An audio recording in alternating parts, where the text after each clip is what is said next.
The Defense Force adds a new vessel to its fleet. Majority Rule Day being celebrated by schools across the country. Find out from the Minister of Education how he plans to put more history into the classroom.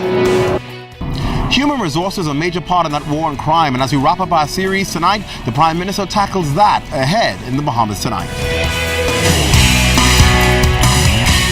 Now in HD.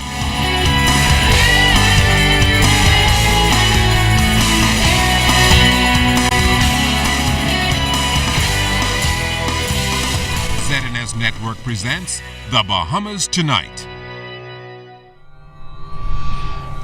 This portion of the news brought to you by BTC Everyday. A $431,000 donation by the United States Embassy is helping to strengthen the country's military arm. Good evening, everyone. I'm Keishla Adderley. And I'm Andrew Knowles. Thanks for joining us.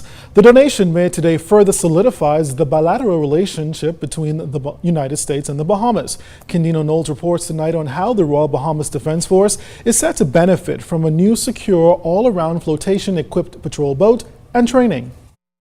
It has a range of over almost 200 miles, and it can do quite a bit of speed. Defense Force Commodore Roderick Bowe is talking about the new 25-foot full-cabin safe response boat, which will be used to patrol the Nassau Harbor to ensure the safety of not only cruise ship passengers, but also to help crack down on local boaters who break the law.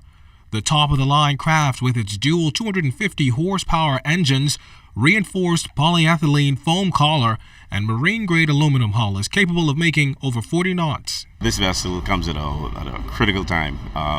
Right now, there's a requirement that for us to ensure that ISPS codes are adhered to, that a vessel is always on, not only on standby, but it's always with its engines running in the vicinity near the cruise ships.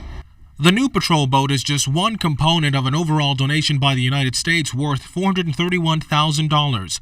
With the vessel costing the majority share, the rest of the money will pay for spare parts and training.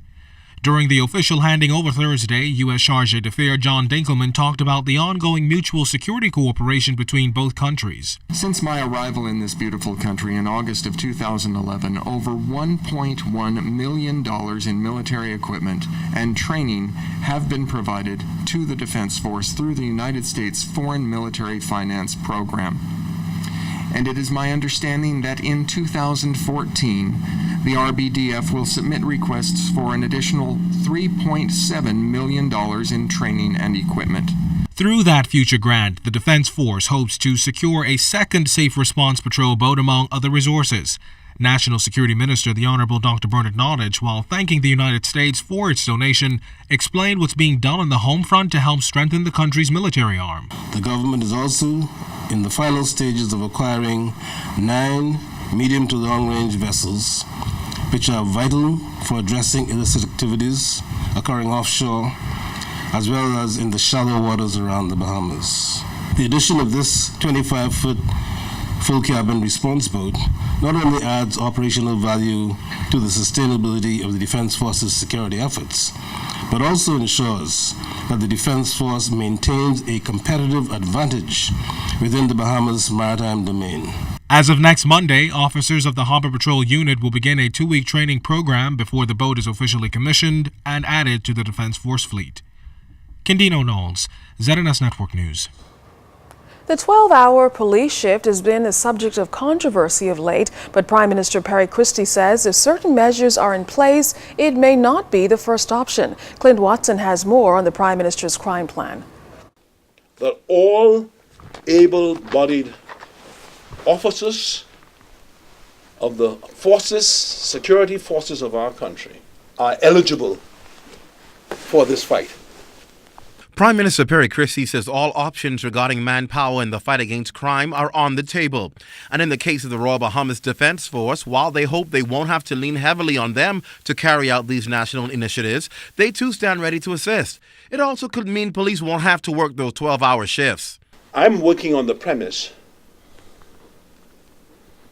that we can, in fact, have a significant impact without moving immediately to the 12-hour shift for the police officers.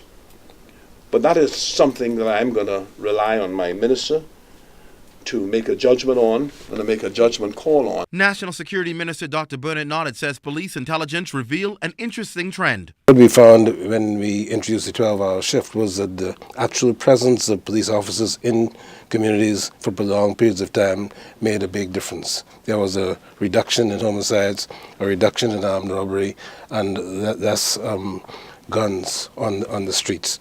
And so while we don't think that we can have the 12-hour shift forever, what we do know is that we need more manpower, and we need what we call boots on the ground. We need people in communities developing relationships with neighborhoods and being the source of information or being the recipients of information that would help us to prevent crime. And it's with this in mind that Prime Minister Christie has adopted the idea of saturation patrols. Mr. Christie is of the view that more police with added vehicles, combined with an expanded urban renewal program to assist on the ground and additional civilians to cover desk duties held by officers, can result in success on the front line. He says there's no letting up in the fight on crime, recognizing public partnership is crucial, and in the balance is the country's reputation. We can prove the devil a lie on this one, because as long as we have to fight in these communities, we are going to arm and resource the fight. We're going to recognize that at the same time, we have to improve the environment in which our children live. And we're going to have to remove as much as possible the despair, the institutional discouragement that is out there facing those who are trying to find a job. And in this whole process, the government has to put in place people who can talk to people. And this is where the church must pick up his bed and walk.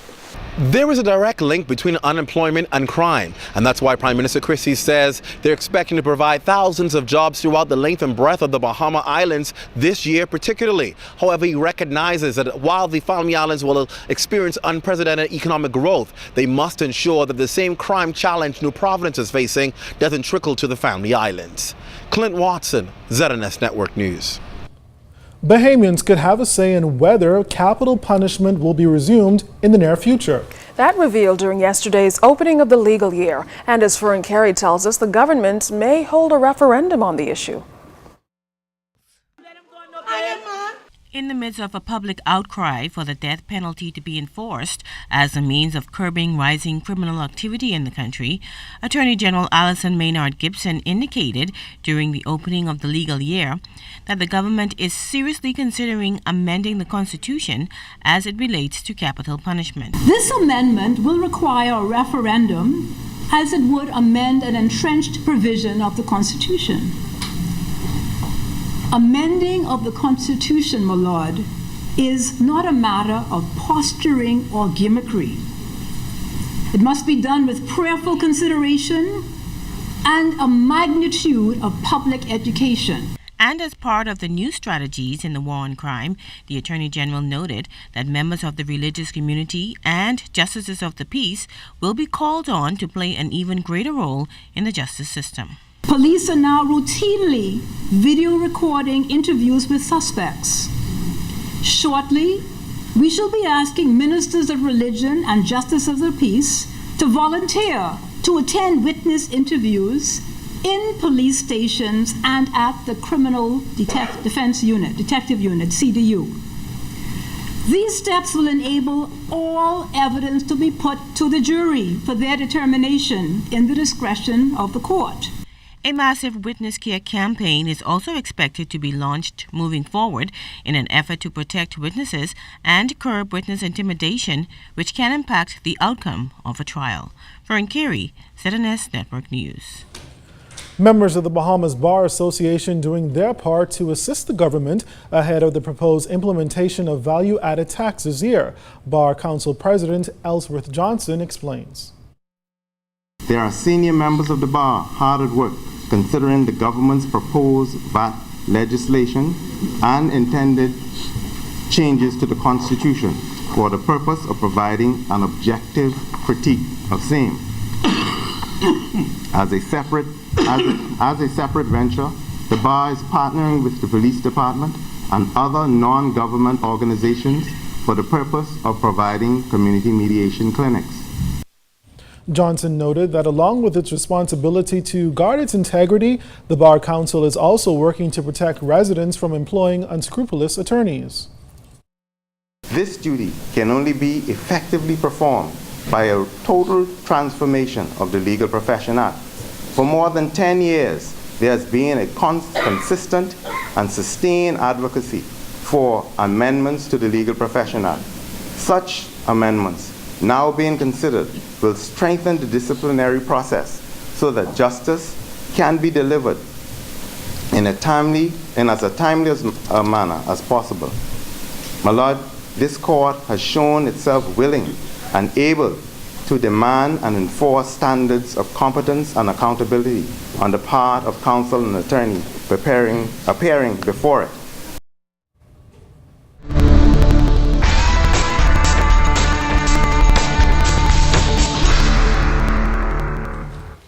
In our first look at weather, an earthquake erupted near the north coast of Cuba around 4 o'clock this afternoon, measuring 5.1, but no reports of any effect here in the Bahamas.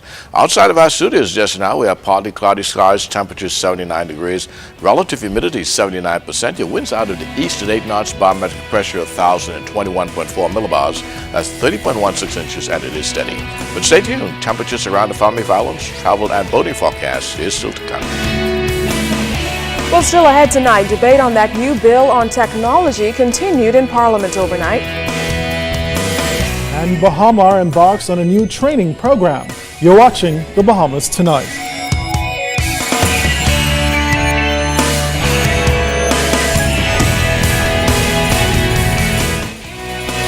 This portion of the news is brought to you by Shell Helix Ultra. Performance you can see.